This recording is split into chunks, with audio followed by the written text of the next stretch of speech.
Now, Taylor, you can tell me about this new partner of yours. Cherry, Amos Scudder and I are going to rebuild the American Museum. With what? We haven't $100 to our name.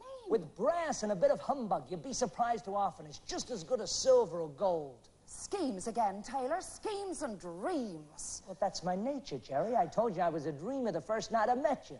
Taylor Barnum, when a girl meets a man in the middle of the worst thunderstorm of the summer, with bolts of lightning jumping off every tree and barn in sight, and thunder so loud it nearly scares you out of your wits, she don't pay much mind when a man happens to mention he's a dreamer. Cherry. I'm not saying you shouldn't have dreams, Taylor. Just let them be sensible ones we can reach. But I want to excite people. I want to give them a glimpse of the miracle. Miracle's a pretty fancy word for humbug, Taylor. No, that's not fair. I may put a high polish on the facts. I don't mind you using the imagination the good Lord gave you, but with $2 to bring up, you ought to be using it for more sensible things. Oh, now, woman. I happen to know that they're looking for a new partner at the Bridgeport Clock Factory. I could be part of it, Taylor. No, Cherry, no, I can't do that. Tick-tock, tick from 10 to 6 every day, with only an occasional bong to break the monotony of 10,000 cuckoos looking out of 10,000 little holes. I mean, every man's got a temperament, Mrs. Barnum. Mine is just not suited to tick-tock, cuckoo, and bong. I'm sorry, Taylor. I shouldn't have brought it up. Of course you should, Jerry. Of course you should. That's half a wife's job, bringing up things a husband doesn't want to hear.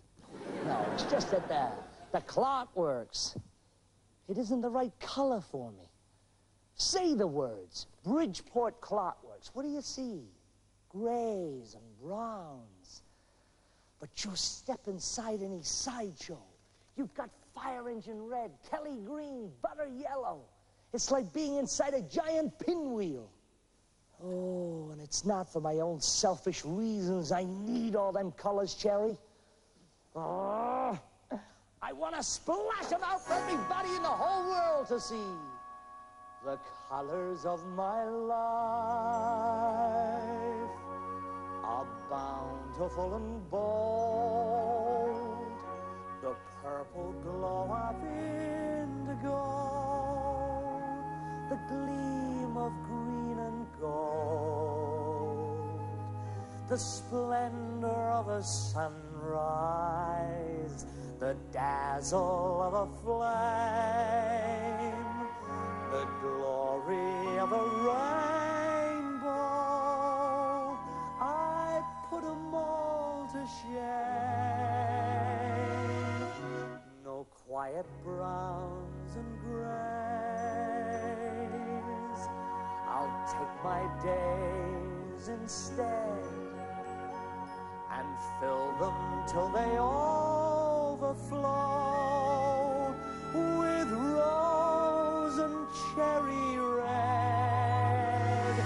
And should this sunlit world grow dark one day,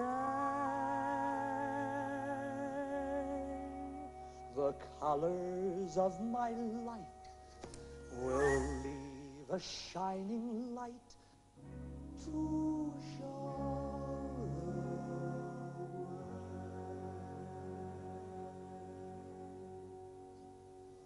That's well and good, Mr. Barnum, but your greens and reds aren't going to be much help if you don't get those builders started. Cherry? Oh, Cherry! I'll be back in 5 minutes. Well, 15 at the most. And a half hour at the outside.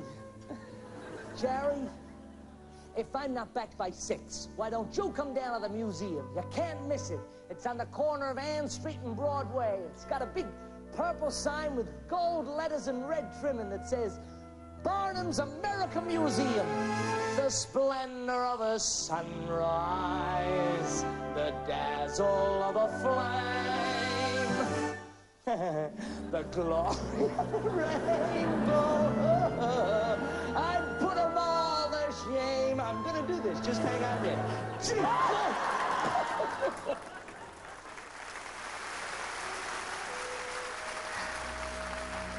your own fault, Charity Barnum. If you'd asked a few logical questions before you married him, you'd have put a healthy distance between yourself and a fellow who wants to give the whole world a paint job.